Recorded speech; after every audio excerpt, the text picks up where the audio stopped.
The 2 human heads lay in the refrigerator, while over 200 kilograms of flesh had been consumed by the fish in the lake.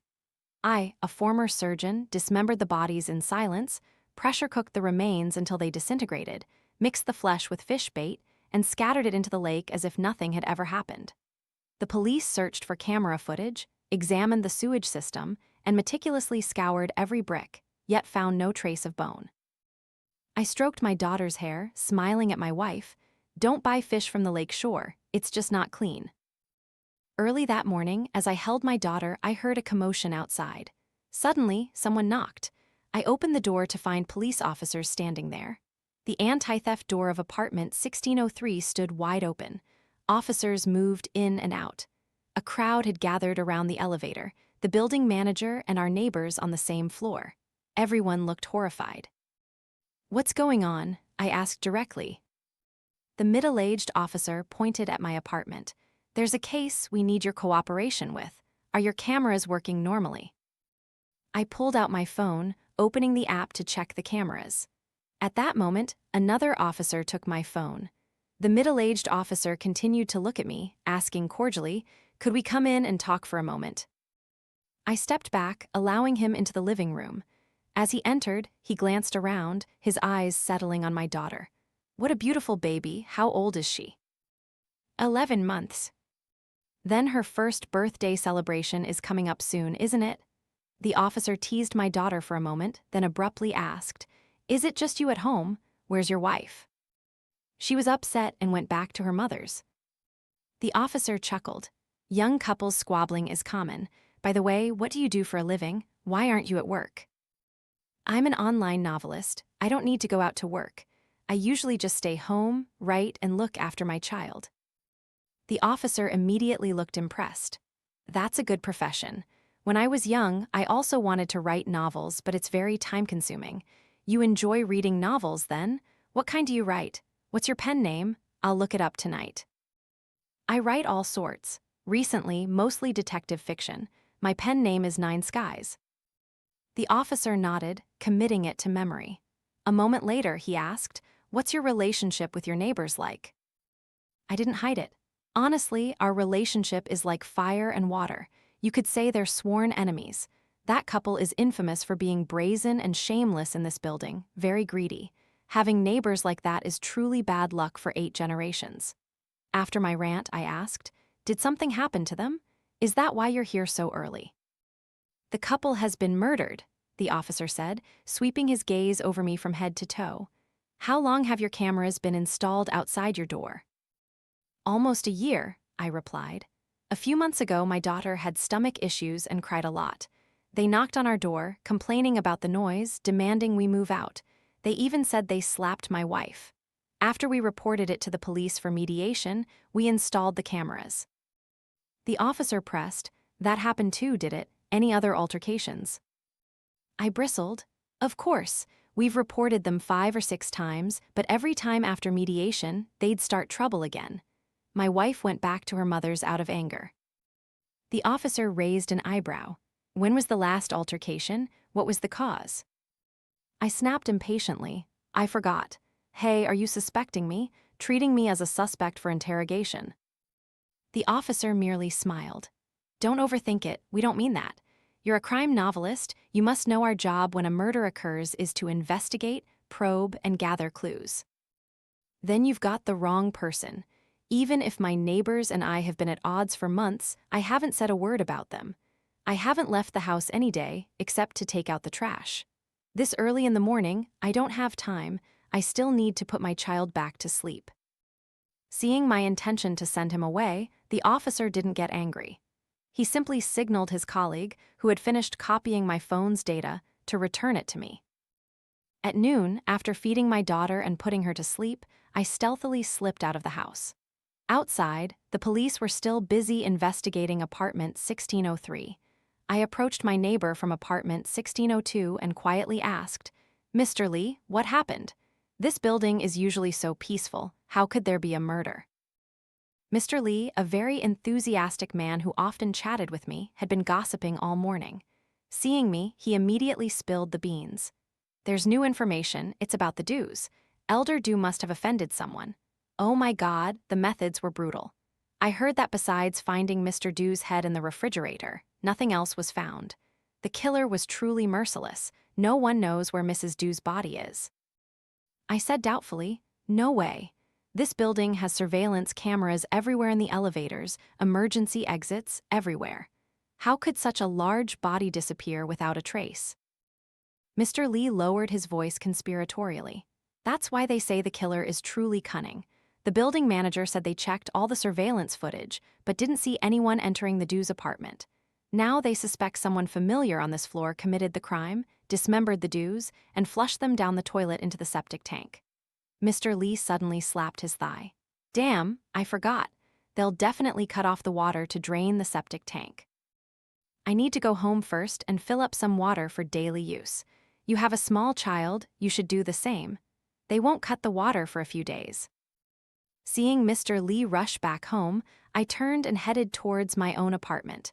Before I reached the door, the officer from earlier that morning stopped me. Castile, wait. He called me by my name directly, which meant he must have already investigated my personal information. I stood at the door, looking at him with suspicion. The officer held up his badge and smiled faintly. I was in a hurry this morning and forgot to introduce myself. I'm Detective Zhao Zhen, Deputy Captain of the Criminal Investigation Team in charge of this case. Hello, what can I do for you? I forced a smile. Detective Zhao pointed to my living room. Can we talk inside? I blocked the door. No, my daughter is sleeping. Right, children sleep soundly, so let's not disturb her. I just want to ask you a few questions. Detective Zhao came closer, pointing a professional recording device at me. Has your camera ever been moved since it was installed? I already gave you the recordings, didn't I? Did you find anything, or why aren't you looking at them right away? Detective Zhao said, we've looked, but it only records the past week. Earlier recordings are missing. I raised both hands. Then I can't help you. I only installed the camera to deter them from causing trouble. I didn't need a large memory. Just tell me directly, what do you want? No sooner had I finished speaking than he abruptly asked, do you know the password to their electronic lock? I rolled my eyes. Detective Zhao, what are you talking about? Who would ever reveal their door code to outsiders? As I said this, it dawned on me, you're suspecting me. Detective Zhao didn't respond, just stared intently at me as if trying to extract something. I fumed. Come on, think logically for a moment. Even if I had conflicts with that couple, I would never commit murder and dispose of a body.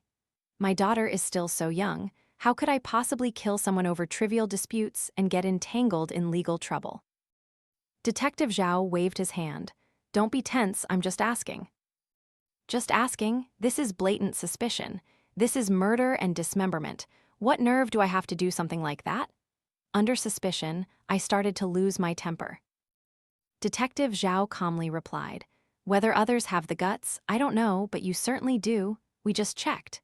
You studied medicine at university and worked as a surgeon for several years. Such crazy acts are something ordinary people wouldn't dare do, but for a surgeon, it's no problem at all. Seeing Detective Zhao's expression, clearly thinking I was the culprit, I was furious. But I quickly calmed myself, responding sarcastically, thorough investigation, huh? Yes, I used to be a doctor, and I had many anatomy lessons in university, but being a doctor isn't enough guts to go around killing and dismembering people. Besides, on what grounds are you suspecting me? Do you have any evidence? Detective Zhao pointed to the door of apartment 1603. We thoroughly inspected the scene. The door was intact. There's only one possibility. I interrupted him. That someone knew the password and used it to open the door, right? Because I have a camera outside my door, you suspect I know their password. Come on, look at my camera's position. It's installed on the wall north of the door. No matter what angle you look from, you can't see their electronic lock. Detective Zhao, next time think carefully before asking. If by some remote chance I did kill and dismember them, then flush their bodies down the toilet, then please check my recent water consumption first. See if there's anything unusual. Detective Zhao replied, you know, we understand we need to check water consumption. Yes, we did check and found some things, which is why we came to see you. Before I could say anything, he clapped me on the shoulder. smiling wryly. All right, don't be angry, I believe you didn't do it. But when such a case happens, as criminal investigators, we still have to follow regulations. His sudden change of attitude confused me. I unconsciously asked, "If there's nothing, why are you looking for me?" Detective Zhao awkwardly said, "I need your help with something." Help with what? I grew more suspicious. Detective Zhao gave a hesitant smile. That novel you wrote, I skimmed through it this morning. It's very good, very captivating. Without waiting for me to speak, he continued, "To be honest, the murder of your neighbors is very difficult to solve. Besides the heads, no other body parts were found at the scene. Everything in the house furniture, walls, floors was cleaned spotless. Even the building's camera system, we've reviewed it multiple times and found no suspicious figures. The killer seemed to appear out of thin air and then vanish into thin air. So?"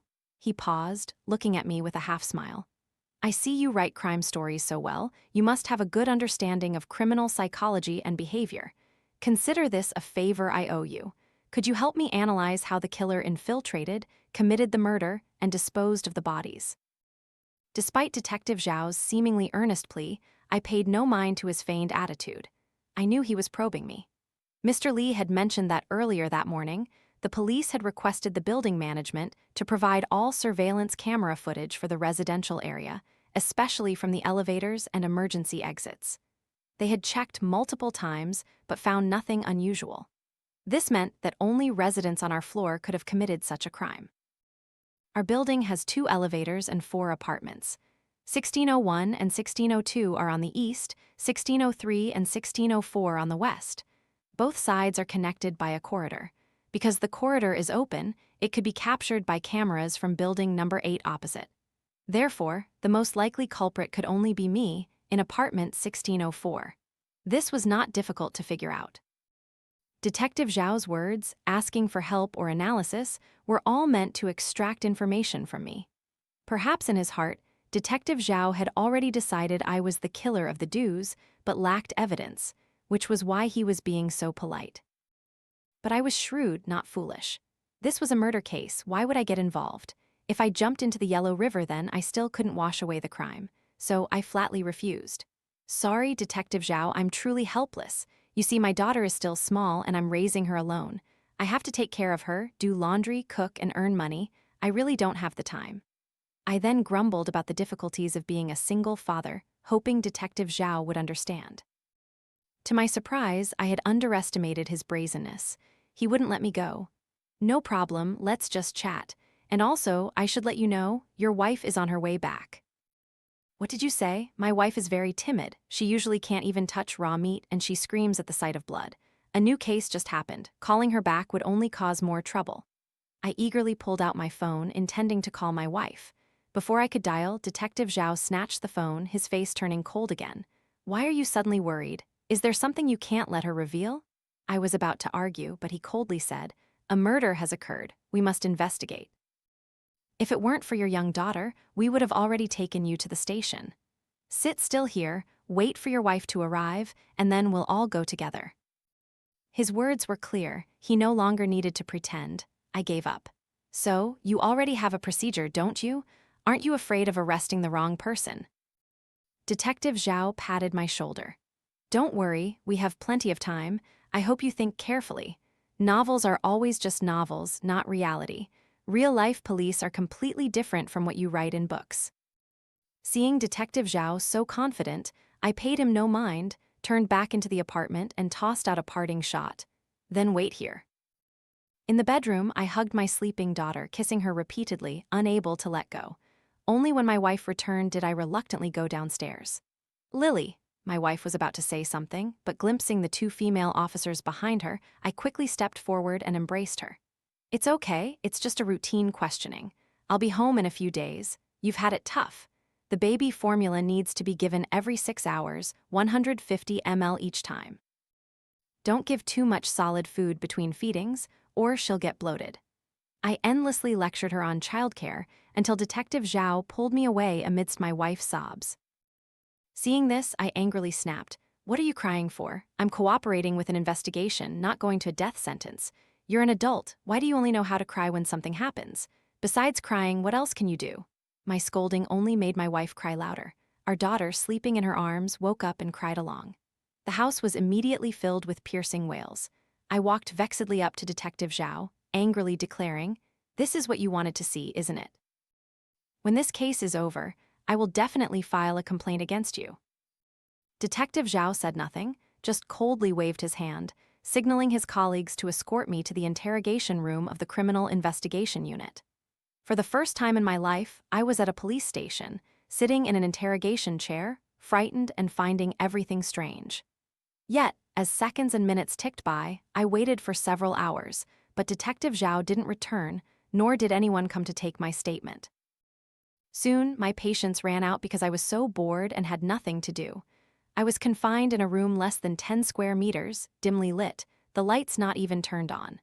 I wasn't allowed to use the restroom, and the air conditioning was constantly set to a low temperature, as if electricity cost nothing. The iron chair I sat on was freezing cold. I couldn't stand, couldn't lean back, and was incredibly uncomfortable. Losing all patience, I yelled, "Detective Zhao, get out here now. You called me in to cooperate with an investigation, but you won't even show your face. Don't think I don't know the law.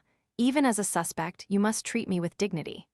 The criminal procedure law clearly states that when summoning or detaining a suspect, necessary food and rest must be provided." The light in the interrogation room grew dimmer and dimmer, and I became increasingly frustrated. But my shouts attracted no attention. It was as if they had forgotten my existence. About 8 or 9 hours passed, and still no one came to take my statement. I was alone in the interrogation room. What infuriated me most was not being allowed to use the restroom for 8 or 9 hours. I couldn't hold it anymore. An adult wetting his pants? It was utterly disgraceful. But no matter how much I yelled, banged, or made noise, no one came in. It was then that I truly understood Detective Zhao's words. He was truly cunning, intentionally wasting my time, and he had a perfectly legitimate reason to explain his torment. He was right.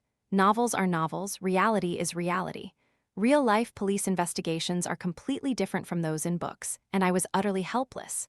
To argue, I first needed to talk to someone. But now, besides wearing wet pants and cursing, what else could I do? A few hours later, I was exhausted. Hunger, coupled with the fatigue of staying up all night with my child, left me with no strength. I wanted to sleep but couldn't. I wanted to stand but couldn't. Finally, I could only sit in an awkward posture, resting my elbows on the interrogation table, tilting my head onto my left shoulder, trying to catch a few winks. Just as I was drifting off, the interrogation room door swung open. Detective Zhao entered with an apologetic expression.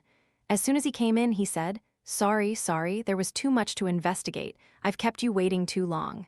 He then paused. "What's this? What's that smell?" Detective Zhao pinched his nose, glanced at my pants, and then yelled at a young officer, "What are you doing? How could you not let someone use the restroom?" The young officer looked sullen. "Detective Zhao, I was busy too. This afternoon, I had to deal with draining the septic tank. I didn't have time to come back and manage him." Detective Zhao scolded him fiercely. "Even so, you shouldn't keep the door locked like that forever. Go get him another pair of pants quickly." Then he turned back to me. "Hungry, aren't you? What do you want to eat? We can order food delivery." Watching them act like two actors with perfect chemistry infuriated me even more. Why bother pretending? Weren't you intentionally torturing me to wear me down? What's so surprising? Exposed by me, he wasn't flustered. Instead, he sat down with a bright smile. The officer who was about to get me pants didn't move. Detective Zhao cleared his throat, his tone relaxed. "You young people really have fierce stamina. We were genuinely busy, so busy we forgot you were still in the interrogation room. This is an oversight in our work. If you feel you've been unfairly treated, we're always ready for you to file a complaint." I sneered, pouting in disdain. I knew he was trying to silence me preemptively. Even if I got out and used the excuse of mistreatment to file a complaint, they would simply claim they were busy, and it would ultimately be brushed aside. It wasn't worth arguing with him over such a minor issue. So I asked directly, "When can I leave? If I'm not mistaken, the maximum time for summons is 12 hours. Detective Zhao nodded. "It's actually 24 hours. Before you even get a chance to sleep, it's time to talk about the murder of Mrs. Du. Will you confess yourself, or shall we help you recall?" Wait a minute, I interrupted Detective Zhao, yelling angrily. Confess myself. Do you have any evidence to prove I killed Mrs. Du? As police officers, you're speaking nonsense without evidence. Do you think I don't understand the law? Even without evidence, you're slandering me. Can I sue you for defamation? Without waiting for him to open his mouth, I continued. Detective Zhao, don't think being a criminal detective is such a big deal. According to the law, even if you have evidence proving I killed someone, as long as the court hasn't rendered a verdict, I'm still just a suspect. Please don't use such a definitive tone when talking to me. Moreover, do you have any evidence? My house has cameras. Every time I enter or leave, everything is clearly recorded. On what basis do you assert that I killed Mrs. Du? Let's take a step back. Even if I were the culprit, where are the bodies of the Dus? Yes, it's true if it's a case of dismemberment and flushing down the septic tank. But how much water would that require? Is there anything abnormal about my water consumption? Furthermore, haven't you already pumped out the septic tank? Did you find any body parts? Even with dismemberment, where are the bones? Where were the bones flushed? Especially kneecaps, shin bones. Such hard bones must surely remain. Go ask the neighbors downstairs if they've heard any bones falling recently. The more I spoke, the more agitated I became. In the end, I continued to shout, if you suspect me of murder and dismemberment, please provide the evidence. Don't think you can intimidate me just because I don't know anything. I didn't do it, and I won't confess, even if the sky falls and the earth crumbles. Having not drunk a drop of water for over a dozen hours, I was cold and hungry. At this point, blood rushed to my head, and my brain felt dizzy from lack of oxygen. But facing me was still that detestable expression. He said softly, indeed, a crime novelist with truly brilliant logic. Every aspect is considered quite comprehensively. Good. Everything you've said, we've already investigated. Your recent behavior has been normal. The neighbors downstairs haven't heard any bones falling. I was about to say something when his expression suddenly changed. He stood up straight, his eyes seeming to pierce through people, staring down at me. I've read your novel, it's very good. Many methods of committing crimes in certain limited situations can indeed create loopholes. But you forgot one thing, novels can only be novels. In reality, there is no such thing as a perfect crime. With that, he slammed an autopsy report in front of me. I forgot to tell you, everything has changed. The advancement of technology has far exceeded your imagination. Even with frozen heads, we can still determine the approximate time of death. I glanced at the report provided by the forensic team and snorted. What do you mean? Detective Zhao clapped his hands, praising. Impressive.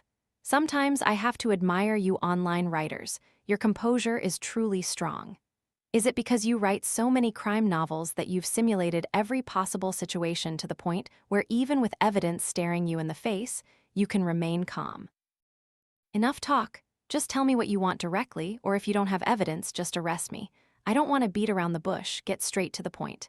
He ignored the time in the autopsy report and took a stack of photos from the pile of documents in front of him, his voice full of sarcasm.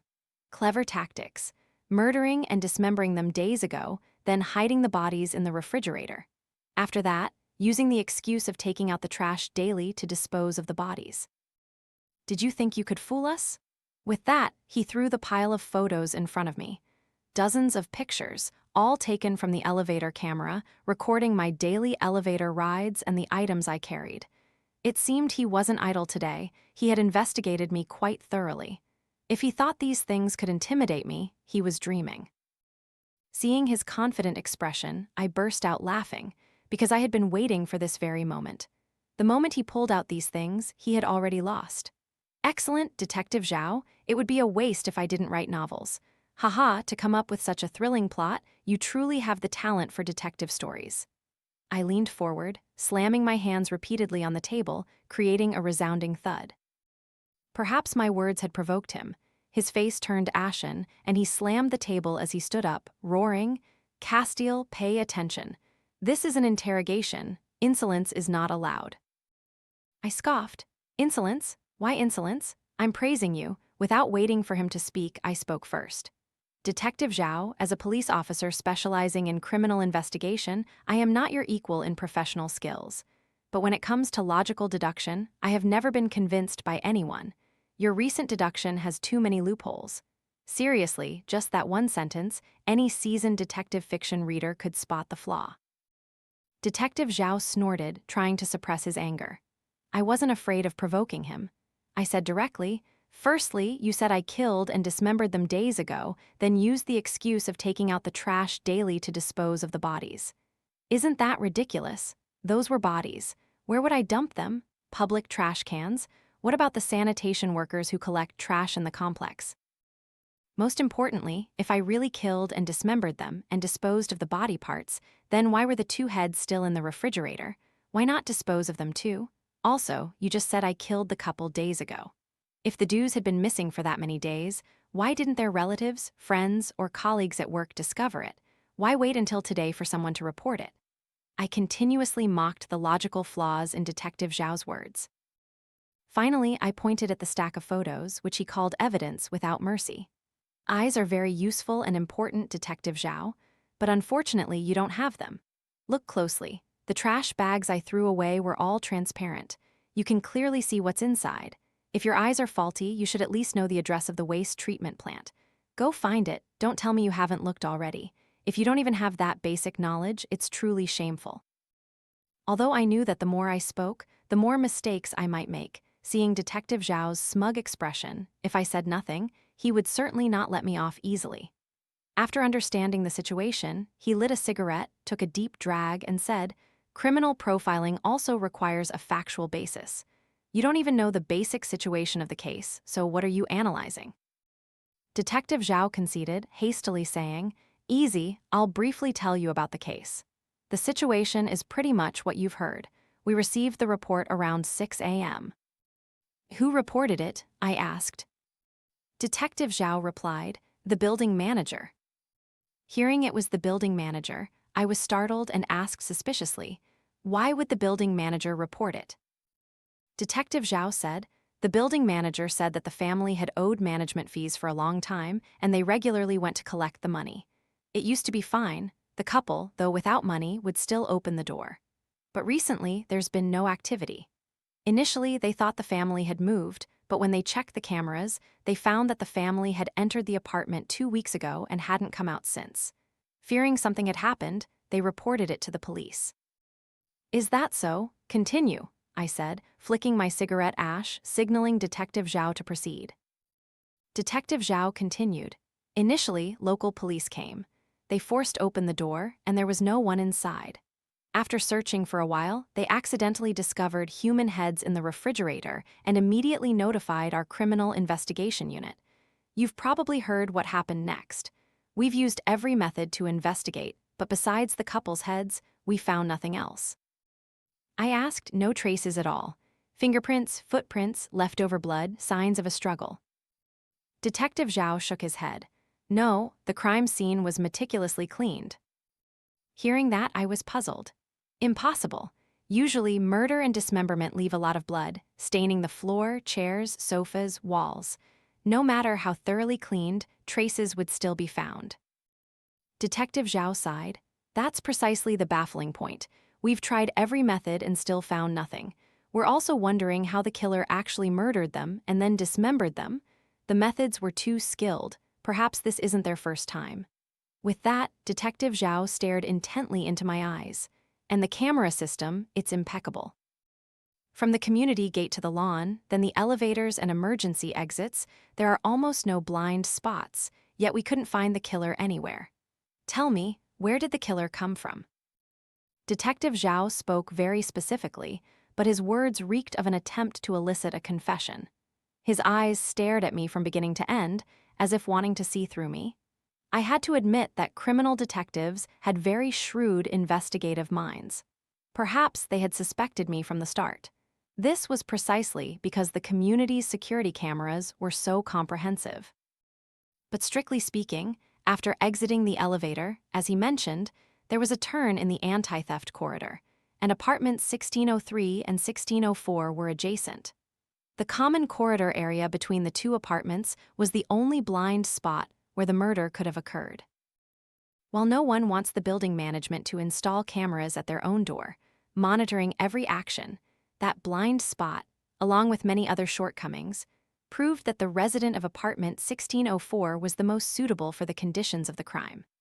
Because, as Detective Zhao said, They had reviewed all surveillance videos from the elevators, emergency exits, and all possible routes to apartment 1603 and found almost nothing unusual. Therefore, they suspected me, considering me their main target of investigation. But I just wanted to laugh. Yes, their investigation process was flawless, but their mistake was being too hasty. Normally, they wouldn't tip off the suspect by being overzealous. As police officers, in a situation without any evidence or clues, to think of intentionally disclosing the case details to elicit a confession and gather clues, wasn't that a joke? After hearing Detective Zhao recount the clues they had, I extinguished my cigarette and closed my eyes. A moment later, I opened my eyes and lit another cigarette. According to the current situation, it seems I am the culprit. With sufficient conditions for the crime regarding timing, plus the conflict between me and the dues, even the motive for the crime is there. With that, I exhaled a puff of smoke, eagerly awaiting Detective Zhao's response. Detective Zhao chuckled. Are you putting yourself into the story now? All right, let's skip the conditions, time, and motive. Just directly help me analyze how the killer murdered and disposed of the bodies. HMPH, I replied with a forced smile. So, you're only going to charge me once you find other body parts. Detective Zhao merely smiled and said nothing. I was too lazy to argue with him. I flicked the ash from my cigarette and stood up. All right, it's not early anymore. Let's not waste each other's time. I'm just an ordinary person here. I can't figure out how the killer murdered and disposed of the bodies. But you're right, apartment 1603 might not be the initial crime scene. Even if you've tried many methods and found no results, according to your logic, I'm the most suspicious person. But since there's no evidence, why don't you just let me go and slowly search for clues? When you find clues, then come find me. With that, I walked straight out. This time, Detective Zhao didn't stop me, only watched me leave. Leaving the police station, I arrived home a little after 5:00 a.m. When the door opened, I saw my wife holding our daughter, sitting on the sofa in the living room. She saw me enter, first with joy, then she signaled with her eyes that our daughter was asleep, telling me not to make noise. I changed my clothes, then tiptoed to the sofa and took our daughter. Looking at her sleeping soundly, my heart felt incredibly warm. After gazing at her for a long time, I put her on the bed in the bedroom, then returned to the living room. My wife didn't make a fuss. She just hugged me tightly, her eyes welling up with tears. I was so scared, I was afraid I'd never see you again. Silly girl, it was just a small matter. What's there to be scared of? I gently stroked my wife's hair, asking softly, after I left, did the police ask you anything? My wife wiped away her tears. They asked a lot of questions, and they brought something to search all over the house. I don't know what they were looking for. Oh, really? I was startled. Detective Zhao acted fast. He had already sent people to search my house. But it seemed he hadn't found any useful clues, otherwise I wouldn't have been released. At that moment, my wife hugged me and recounted what she had told the police. As I had guessed, she only talked about returning to her mother's house for over a month, nothing else. The police naturally couldn't get anything from her. I comforted my wife for a while, telling her to go to the bedroom to watch our daughter. I would call her when it was light. But she refused, insisting on staying by my side. Seeing this, I hugged her and sat on the sofa. As I was about to go cook, she asked, "Did you kill that couple?" I admonished her. "How can you speak such nonsense? Don't you know what kind of person your husband is?" But the police, my wife hadn't finished her sentence before I cut her off. The police's words should only be heard for entertainment. They're not trustworthy. They just want to make achievements, so they randomly accuse people. If I were the culprit, would they have let me come home? My wife said nothing more, but I directly pushed her into the bathroom. "Go wash your face. We'll eat soon." "Oh, have you taken the medicine I brought back? Don't forget to take it." Under my continuous urging, my wife reluctantly washed her face and took her medicine. After breakfast, our daughter woke up. I fed her, then helped her practice walking. It had been a month since the dues blocked our door and cursed at us, causing my wife to suffer from depression and almost harm our daughter. She had returned to her mother's to recover. My daughter and I hadn't been reunited with her for a whole month. Although police occasionally came and went from apartment 1603, it didn't affect my mood at all. At this moment, in the living room, my beautiful wife and adorable daughter. This happy scene made me feel relaxed and once again grateful for my decision back then. For the next few days, I immersed myself in a happy life with my wife and daughter. Every day, I took care of my child, cleaned the house, and thought of delicious meals for my family. During this time, Detective Zhao also came to see me a few times, but I remained silent. Whatever he asked, I replied, "I don't know." When pushed into a corner, I acted indifferent, telling him to produce evidence. As time passed, Detective Zhao became more helpless. Each visit ended in disappointment. The frustration and sense of failure on his face became increasingly apparent. But I always maintained an innocent expression, revealing no cracks. Over a month passed. The murder of the Dews gradually faded from a heated topic of discussion among residents to an old story, occasionally mentioned. The intensity of the police investigation also gradually decreased. Apartment 1603 no longer saw frequent police presence. The scene, once examined numerous times, slowly returned to its former quietness. However, just as my strained nerves were about to relax, Detective Zhao suddenly reappeared after a long absence. This time, his expression was very grim. He stared at me for a long time, then slowly said, "We've found new clues." "Oh, congratulations then." I narrowed my eyes, trying to maintain a nonchalant expression, signaling my wife to take our daughter downstairs to play. After my wife and daughter left, Detective Zhao said, "Don't underestimate us. This time, we found crucial clues." As he spoke, he took out a photo from his pocket and placed it on the table. "See for yourself. After you've seen it, explain it to me." The photo showed a white wall. On that wall, there were several hand-sized black patches revealing scratched edges. I merely glanced at it and immediately understood what he called a crucial clue. Indeed, he had found it. But even if he found it, so what? I had countless reasons to explain. After all, this residential area had been handed over several years ago. Who could guarantee that their walls, outside their own apartment, would always be as clean as new? But to avoid unnecessary trouble, I still chose to feign ignorance, asking suspiciously, "Isn't this just a wall? How can it be a clue? Are you suspecting the construction workers hid the Dews' bodies inside the wall?" Hearing that, Detective Zhao's face turned pale. Still pretending, "Do you know where this wall is?" I shook my head, feigning ignorance. Detective Zhao directly pulled me outside, to the north side of my apartment's anti-theft corridor, and yelled, come here, explain to me why there are traces of tape here. Don't make excuses about hanging couplets for the new year or outsiders posting small advertisements. We've examined the tape marks, and they were formed no more than a month ago." Detective Zhao pointed to the northern position, his eyes emitting a sharpness, as if no lie could escape his gaze. I took a deep breath, trying to make my voice sound more natural. "Detective Zhao, I truly don't know where these tape marks came from. I can assure you that my household hasn't used any tape recently. If you don't believe me, there's nothing I can do." "Castile, you won't believe it until you see the coffin, will you? All right, then I'll explain it clearly to you. Come here." Detective Zhao then pointed to the south side of my apartment wall, then to the electronic password lock on the Dews' anti-theft door. Under my cold gaze throughout the process, a cold smile played on Detective Zhao's lips. "Do I still need to explain it to you? You placed a mirror or some reflective object here and used it to peek at the password for the Dews' electronic lock. Once you got the password, you quickly tore off the adhesive paper, leaving these traces. Truly a masterful tactic."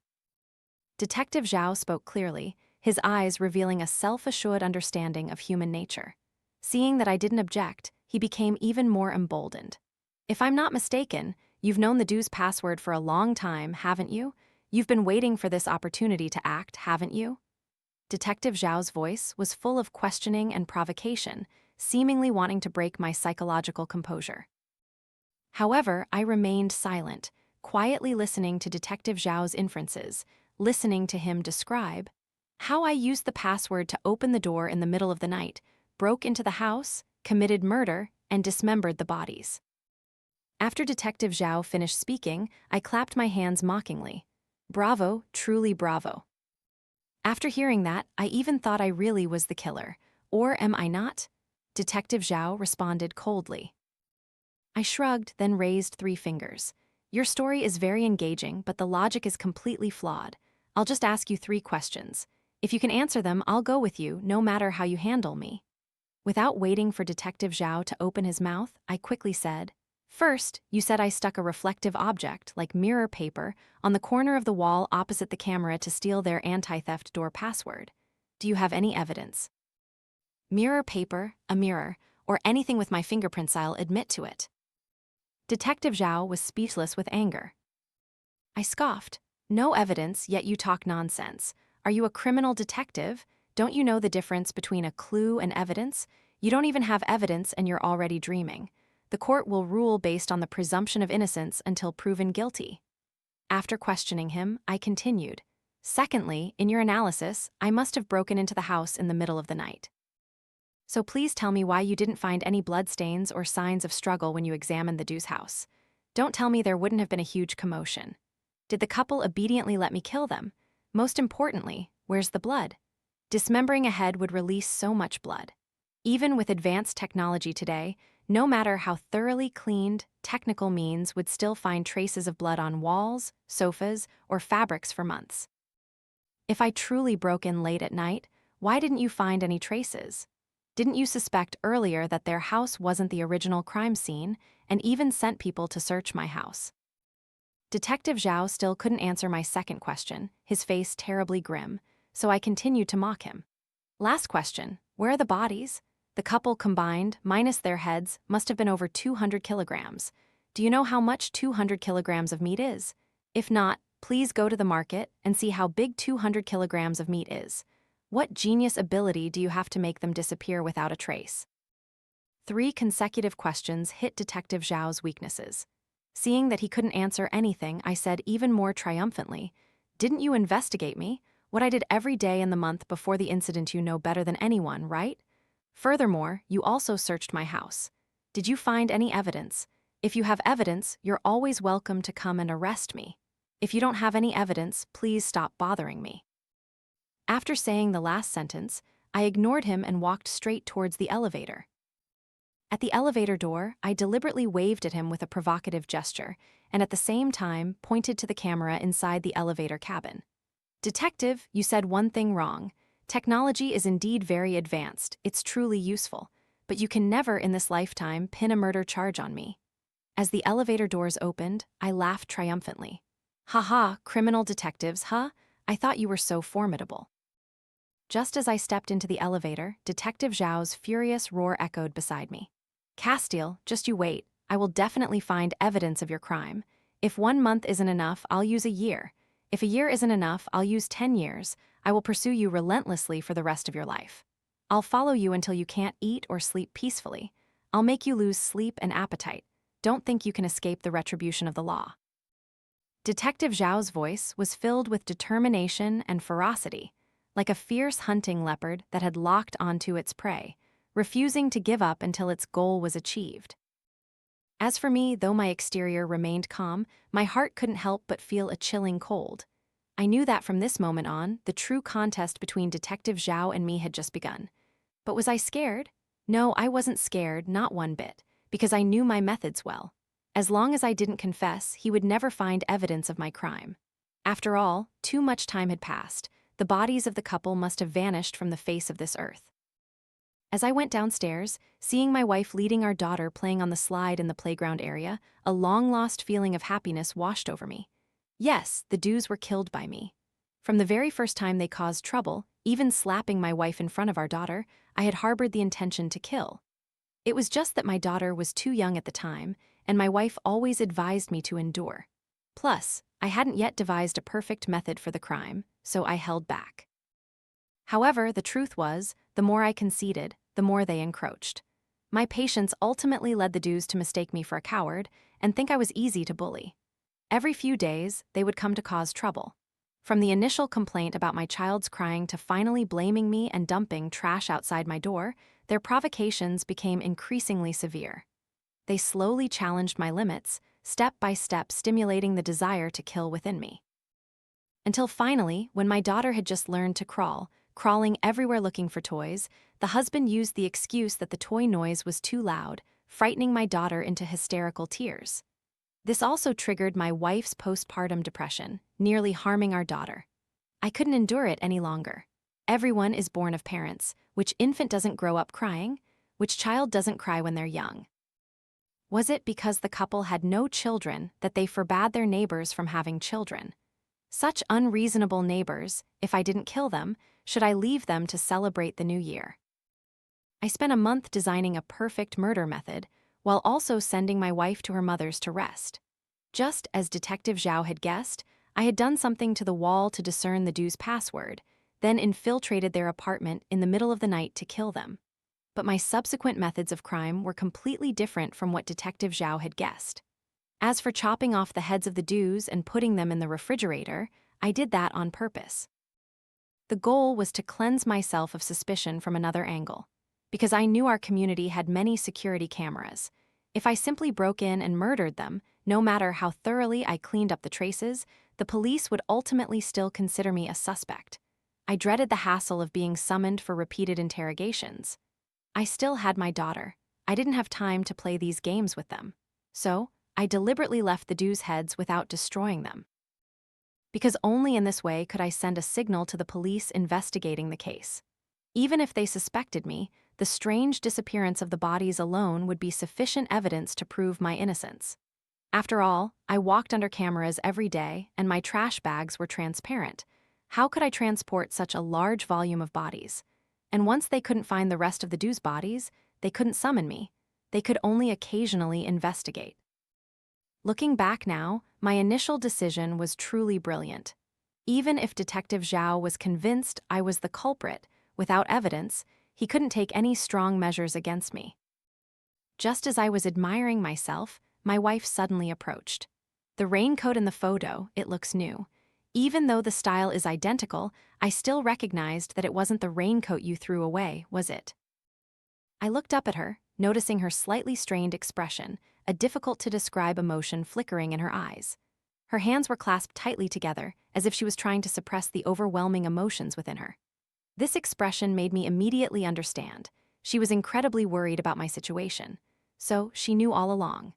Actually, I had known for a long time that she would find out because she shared my bed, was intelligent and clever, and had read all the stories I wrote. Therefore, it was no surprise that she discovered the problem from small details in our life. I didn't answer her question, instead whispering, "Yes, it rained the other day, and I went to the market to buy things. My raincoat ripped, so I threw it away and bought an identical one. Are you sure they won't find it?" My wife looked at me worriedly. I smiled and nodded. They definitely won't find it. It rained heavily that day, and the market was crowded. A few vegetable sellers from afar is also normal. Who knows where it's drifted to by now? My wife sighed with relief, leaning into my arms, her face downcast as she watched our daughter playing on the slide. She whispered, "You truly are. Our child is still so young. If anything happened to you, what would my daughter and I do?" I gently patted my wife, smiling as I replied, "It's okay, everything is over now. It's normal for men to make mistakes sometimes. At least now we can live peacefully, no longer under the hateful gaze of others." My wife said nothing more, just hugged me tighter.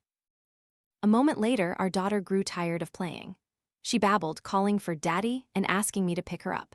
I immediately ran over, picked her up, kissed her several times as I walked, then led my wife upstairs. After dinner, I put our daughter to sleep, then quietly went to the kitchen and took out the pressure cooker from the cupboard to clean it. When my wife arrived, I told her not to use this pressure cooker anymore, to buy a new one when she had the chance. My wife didn't ask anything, just nodded. I thought for a moment, then pointed to the residential area opposite, adding, "Don't buy fish from the lake shore these days, it's not clean." Seeing my wife's surprised look, I smiled. Curious. My wife first nodded, then shook her head. "Don't tell me, just keep it to yourself, lest someone probes and it harms you." Hearing my wife say that, I was very happy.